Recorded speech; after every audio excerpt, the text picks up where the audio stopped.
여기 화가 톰 보이르클룬트가 재구성한 네안데르탈인 남녀의 모습입니다. 그는 이렇게 말했습니다. 이들은 우리만큼 섬세하지 않았더라도 감정과 자의식을 가지고 있는 인간임에는 틀림없다.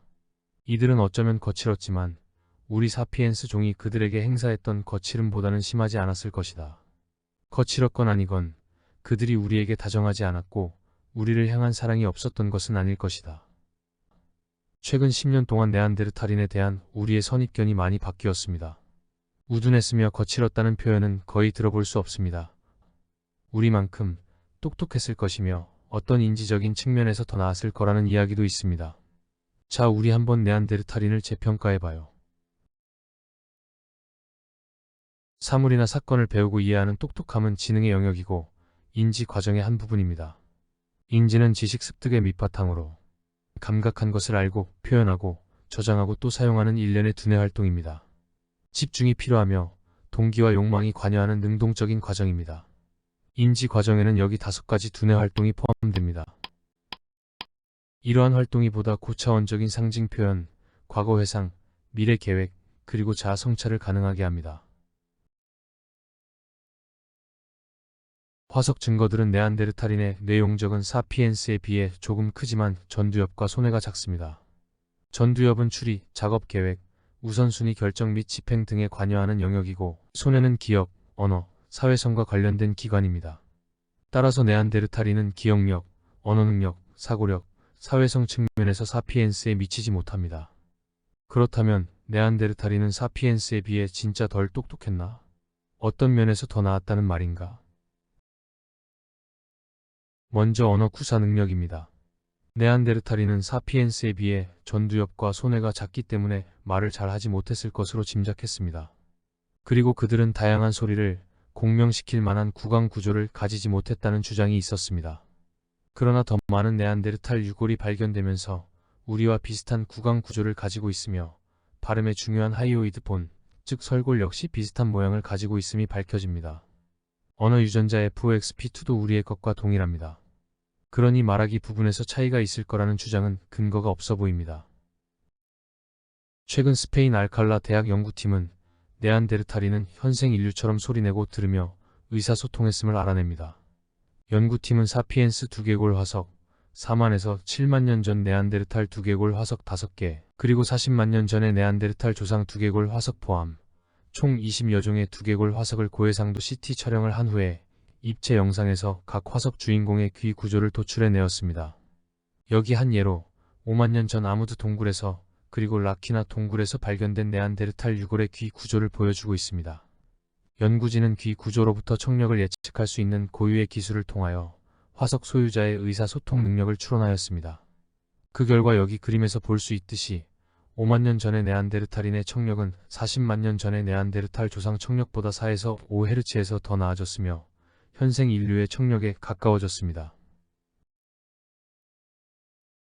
그리고 감도 주파수 대역도 넓어져 현생 인류와 비슷해졌음을 보여주었습니다. 주파수 대역이 넓어지면 상대방이 쉽게 구분할 수 있는 소리를 낼 수 있다는 의미입니다. 네안데르탈인은 사피엔스와 같은 수준으로 말을 할 수 있었기에 귀는 그런 소리의 주파수에 맞춰져 있는 것입니다. 연구진은 두개골 화석으로부터 청력을 예측하는 분야에 독보적인 30년 이상의 경험을 가지고 있습니다. 그러한 전문성이 화석 증거를 기반으로 언어의 진화를 밝히는 까다롭기 이를 데 없는 연구 주제에 명확한 답을 내놓을 수 있었습니다.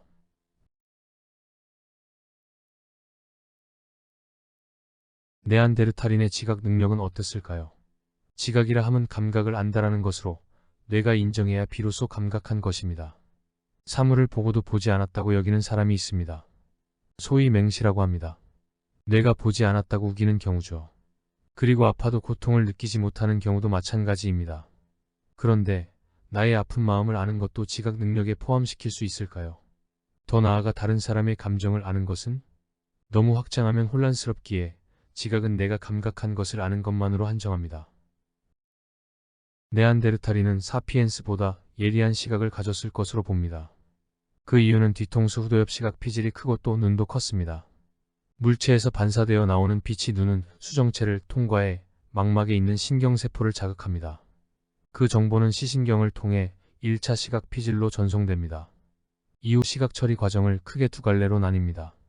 하나는 등 쪽 경로로 어디냐, 어느 방향이냐, 얼마나 떨어져 있느냐 등을 알아냅니다.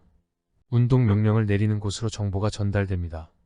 아래 배 쪽 경로는 그게 대체 무엇이냐, 먹는 거냐, 동물이냐, 색깔은, 모양은 등을 알아냅니다. 감정을 처리하는 부위로 정보가 전달됩니다. 예리한 시각 덕분에 밤이 긴 북구 유럽에서 사냥하며 지냈던 네안데르탈인의 걸음과 뜀박질은 사피엔스와는 달리 민첩했을 것이며 어둠 속에서 그것이 위험한 것이냐, 먹어도 되는 것이냐, 안락한 잠자리를 제공할 것이냐 등을 판단하는 능력도 사피엔스를 능가했을 것입니다. 2013년 영국 옥스퍼드 대학 연구진은 네안데르탈인의 큰 눈이 고차원적인 사고를 방해했을 거라는 가설을 발표했습니다. 주장은 이렇습니다. 네안데르탈인 두개골의 눈구멍은 상하폭이 사피엔스보다 평균 6mm 크다.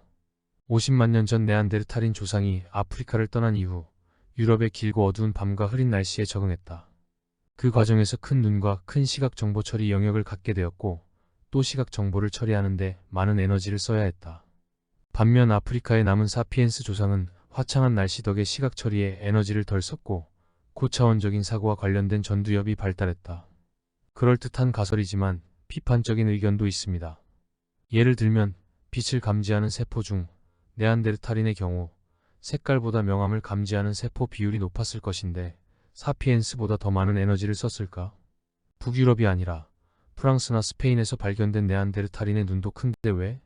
동아시아로 진출한 네안데르탈인도 눈이 클까? 어떤 인지 능력이건 장점이 있으면 단점도 있는 법, 인지 능력을 비교하기 위해서는 다양한 가능성을 조사해야 할 것입니다.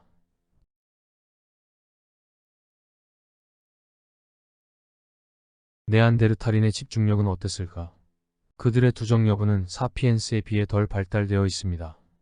두정 여배는 감각 정보를 모아 전두엽의 운동 출력 부위로 전송하는 영역이 분포되어 있습니다. 따라서 네안데르탈인의 손놀림은 사피엔스에 비해 정교하지 못했을 것으로 추측했으나 그들의 유적지에서 나온 가공품을 보면 오해였음이 드러납니다. 여기 4만 년 전에 유행했던 루발루이 공작법으로 제조된 무스테리안 손도끼입니다. 원석을 쳐내 만들어진 날카로운 박편을 망치석으로 가다듬고 동물 뼈를 이용해 최종 처리하여 완성품을 만듭니다. 전체 대칭성을 살피면서 힘을 조절해가며 잘라낼 부위를 쳐내고 한 손에 꼭 들어맞게 또 손잡이 부분은 부드럽게 가공해야 하는 거죠. 고도의 집중력이 없으면 망가뜨리기 십상입니다. 여기 차텔 페로니안 가공물에는 조개, 동물 뼈로 만든 장신구와 피리 등이 보입니다. 다양한 재료를 사용했으며 기술이 더욱 정교해졌습니다. 석기도 동물의 관절과 인대를 끊는 특화된 것들입니다. 한동안 이 가공물들은 사피엔스 것이라는 주장도 있었지만 최근 네안데르탈인 것임이 판명되었습니다. 아프리카에서 온 사피엔스로부터 기술을 전수받았을 것으로 추측합니다. 더 과거로 들어가 20만 년 전에 네안데르탈인은 자작나무 껍질을 끓여 접착제를 우려냈으며 이를 이용하여 창을 만들었습니다.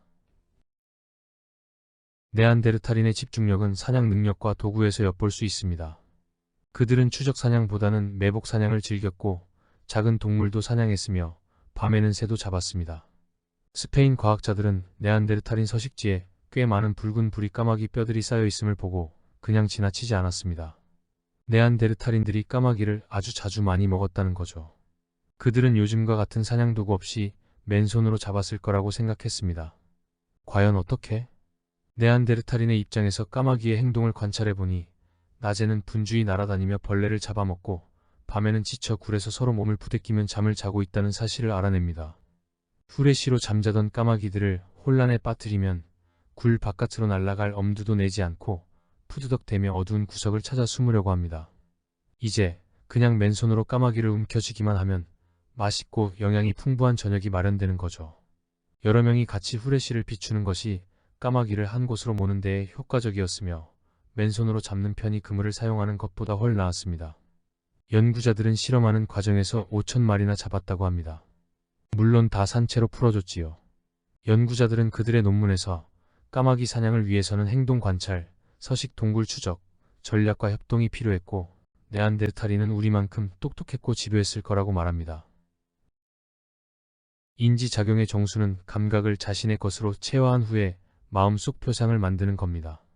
외부의 대상이 없더라도 기억으로 내적 표상을 만들 수 있습니다. 어머니 모습이 마음속에 그려지는 것이 바로 그것이죠.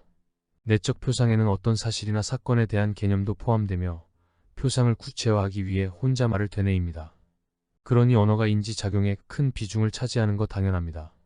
자신의 내적 표상을 다른 사람에게 나타내는 직접적인 수단이 바로 언어지만 그림이나 조각품을 만들어 표현할 수 있습니다. 구체적인 형태가 없을 때는 추상적으로 묘사하거나 상징물을 사용합니다. 네안데르탈인은 어느 정도 능력으로 자신의 내적 표상을 나타낼 수 있었을까?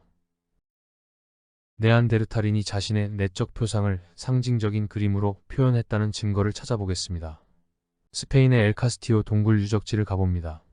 4만 5천 년 전에 유럽에 진출한 사피엔스가 청동기 시대까지 동굴 곳곳에 150여 점의 그림을 남겼습니다.